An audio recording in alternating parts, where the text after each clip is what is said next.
ಏನೋ ಸುರೇಶ್ ಕುಮಾರ್ ಅವರ Facebook post ಅನ್ನ ಗಮನಿಸ್ತಾ ಇದೀವಿ ನಾವು ಈಗ ಟಿವಿ ಸ್ಕ್ರೀನ್ ಮೇಲೆ. ಅಶೋಕ್ ಖೇಣಿ ಕಾಂಗ್ರೆಸ್ಗೆ ಸೋ ನೈಸ್ ಅಂತ ವ್ಯಂಗ್ಯವಾಗಿ ಅವರು ಹಾಕಿದ್ದಾರೆ.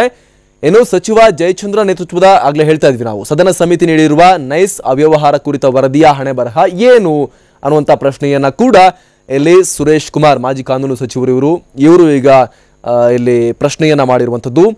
ಅಶೋಕ್ ಖೇಣಿ ಕಾಂಗ್ರೆಸ್ಗೆ ಸೇರ್ಪಡೆಯಾಗಿರುವುದರಿಂದಾಗಿ ಏನು ಸಚಿವ ಕಾನೂನು ಮಂತ್ರಿ ಜಯಚಂದ್ರ ಅವರು ಏನು ಸದನ ಸಮಿತಿ ಅವರ ನೇತೃತ್ವದ ಆ ವರದಿಯನ್ನ ಕೊಟ್ಟಿದ್ರು, ಅದರಲ್ಲಿ ಭಾರಿ ಅಕ್ರಮ ಆಗಿದೆ ಅನ್ನೋದನ್ನ ಸ್ಪಷ್ಟವಾಗಿ ಉಲ್ಲೇಖ ಮಾಡಲಾಗಿತ್ತು, ಲೂಟಿ ಆಗಿದೆ ಅಂತ ಉಲ್ಲೇಖ ಮಾಡಲಾಗಿತ್ತು.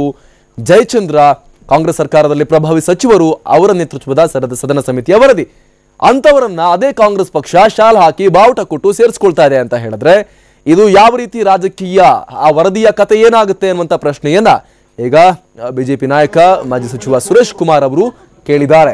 ಇದು ವಿರೋಧಿಗಳು ಮಾತ್ರ ಈ ರೀತಿ ಪ್ರಶ್ನೆಯನ್ನ ಕೇಳ್ತಾ ಇಲ್ಲ, ಕಾಂಗ್ರೆಸ್ನ ಒಳಗಿರುವಂತವರೇ, ಅದು ಬೈರತಿ ಬಸವರಾಜ್ ಅವರಾಗಿರ್ಬೋದು, ಎಸ್ ಟಿ ಸೋಮಶೇಖರ್ ಆಗಿರ್ಬೋದು, ಅಥವಾ ಮುನಿರತ್ನ ಆಗಿರ್ಬೋದು, ಇವರಿಗೆಲ್ಲ ನೈಸ್ನ ಇಂಪ್ಯಾಕ್ಟ್ ಆಗೇ ಆಗುತ್ತೆ ಇವರು ಸ್ಪರ್ಧೆ ಮಾಡುವಂತ ಕ್ಷೇತ್ರಗಳಲ್ಲಿ.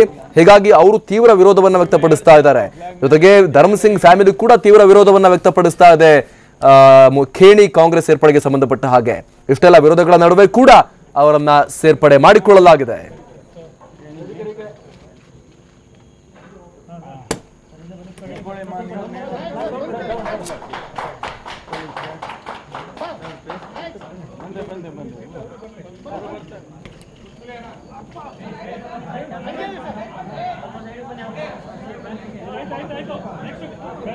ಅವ್ರಿಗೆ ಬಿಡ್ರಿ ಹಿಂದ್ಗಡೆ ಕ್ಯಾಮ್ರಾಗಳು.